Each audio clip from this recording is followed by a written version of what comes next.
I've been a member here at Riverside for about 30 years, and I found it to be a very welcoming environment. And I think for Riverside to become an affirming church, it simply means that for all who enter, whether members or first-time visitors, they should not feel marginalized or excluded, but rather they should feel welcome and safe, included and embraced. That's the way a church should be.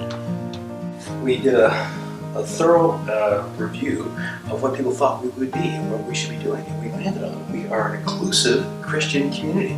Becoming an affirming congregation isn't something that's new or provocative or stepping, but is rather a natural transition progression from a path that we chose several years ago. For me, there's a difference between being inclusive, as we hear people say, that they feel that we're an inclusive church already, but I can include people without really caring about them or even liking them. The word affirm to me is something far deeper. It actually means I believe in the moment with the people, and I believe in the people themselves. Riverside has marched in the Pride Parade for a number of years, and that's always lots of fun. But when the parade is over, we put away our t-shirts and noisemakers for another year.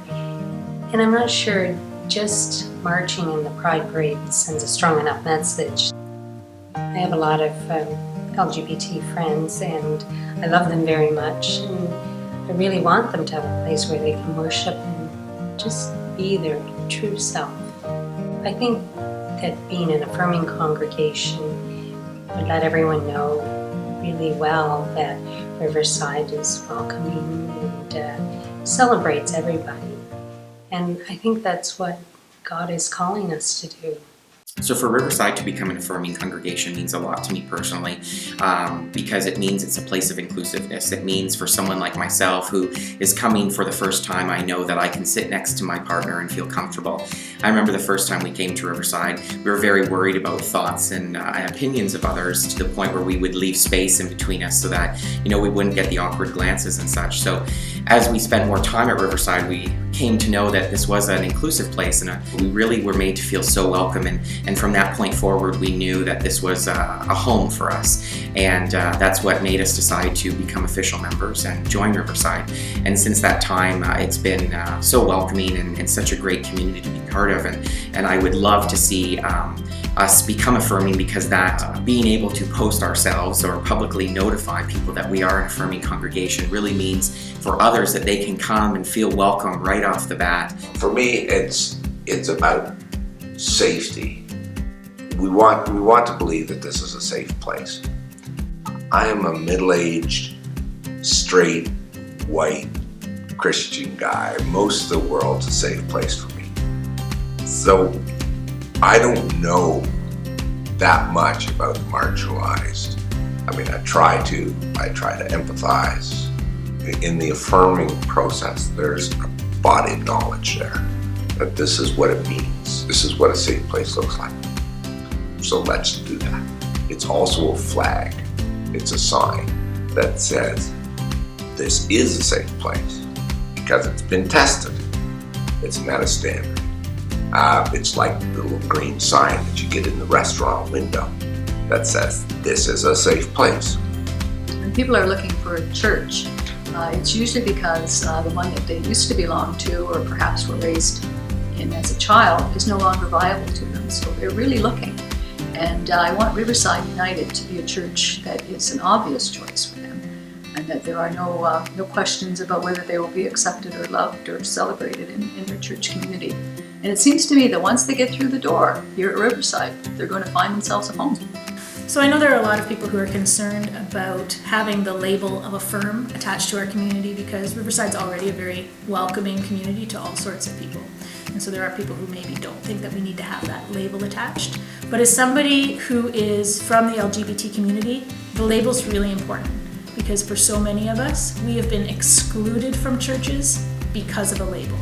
And that word, affirm, really speaks to people who have been excluded, and specifically says that you are included.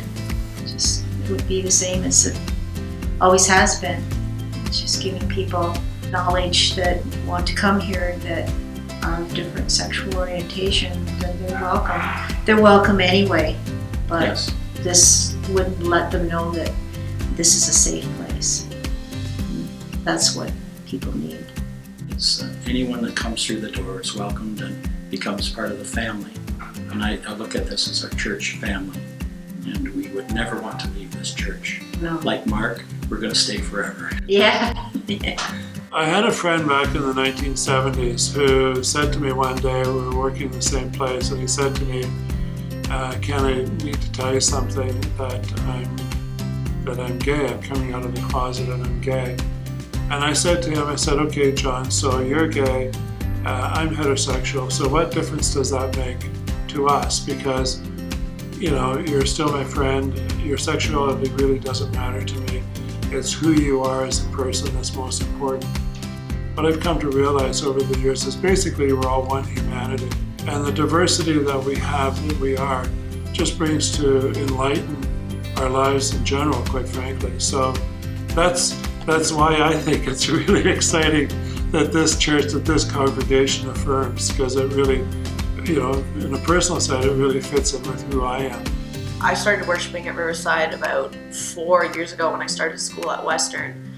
And as like a young adult, being an affirming congregation is something like very important to me. And I didn't really think about it like back then when Riverside wasn't going through the process, because I just kind of assumed that they were an accepting congregation because of like the people that I knew who went here and just like the atmosphere and the diversity of the congregation. But becoming affirming just means that it's official and everybody can know like 100% that you can come worship here, like that all are welcome.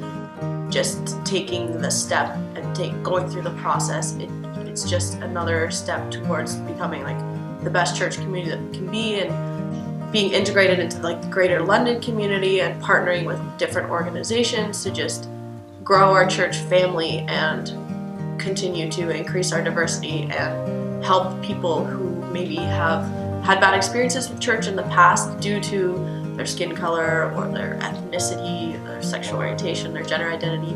But by being officially affirming, we can accept those people and they will know that they will be welcomed and loved and cherished. A few years ago, Riverside United Church decided to take part in the annual Pride Parade, and I can tell you that there was no way in the world that I was going to do that. I struggled with that, and it was out of my comfort zone big time. But then I had to honestly assess my own attitudes around that, and I decided that those attitudes needed some work. And so I made the fundamental decision to move out of my own comfort zone and take part in that Pride Parade. And I can tell you that I have never, ever been more proud to be a member of this family of faith than I was on that day. Because on that day, we made a statement about what we believe and the kind of faith community we are. And we made a difference in the lives of people all along that parade route. And I felt that day that I and we were doing exactly what God was calling us to do. And if Riverside votes to become an affirming congregation, I expect to feel that same sense of overwhelming pride.